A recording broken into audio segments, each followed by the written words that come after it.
Yeah, so for who don't know, I got in the same clothes. Every time you see me, for the season here, I got in the same clothes. I just get it out there so I understand. I'm doing one shoot session, I talk about different topics. So when you see me in the same video, you say, all right, cool, all right, great.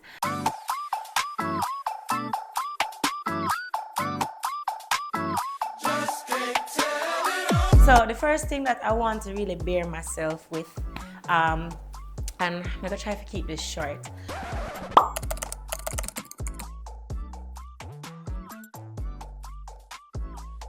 But I want to do a stronghold series, right? So we'll talk about different strongholds that are keeping you away from Christ, and if you're a Christian, you from getting a deeper relationship with Christ. I recently had like a deep dive in things that, we had a deep dive session about idolatry. And if we don't know nothing about God detests idolatry. Him hates when full things are prioritized over him. One, because him a God and he know everything and he know what he do for we, and we also in our humanness can see the kind of things that God is doing. But him tell us strongly in Exodus, him tell us, I'm gonna put up the scriptures, but he hates idolatry. Thou shalt have no other God but me. And we live in a time where we now carve out no little figurine and bow and worship it, but we have different kinds of idols in our lives, see? And when I say idols, I mean things where we feel like we can't live without, things where I first thing we think about and the last thing we think about. And there are a couple things that can take the form of idolatry, and without even knowing it, you're in our idol worship situation as a Christian, as a non-Christian, both are we, right? And so I found myself in that situation with food.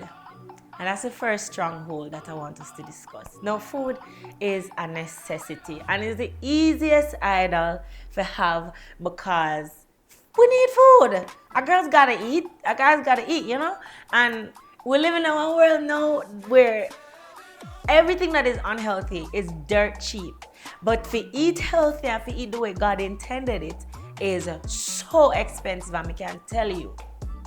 I was at a point last year when the storm came and we had to work very hard. Like I work around the clock after burial, during burial. And I realized that food became sort of like a comfort for me, where me did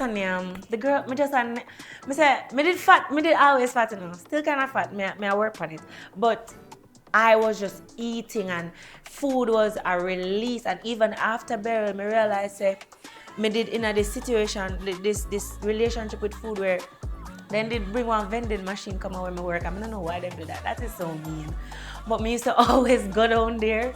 I used to fill up my little backpack of snack. I used to come on my desk and I used to just eat snacks. And I was just spreading away. And me never able, the kind of relationship me foster with food, like if me never get to eat when I want, I then get upset. Anything that emotionally affects you is an idol. It is in control of you. And me tell you, say, this is just my little testimony. Me start to just eat and I got all the way up to 213 pounds, 214 pounds. And that was at the end of last year. And I realized that this is not only physically affecting me, it's spiritually affecting me.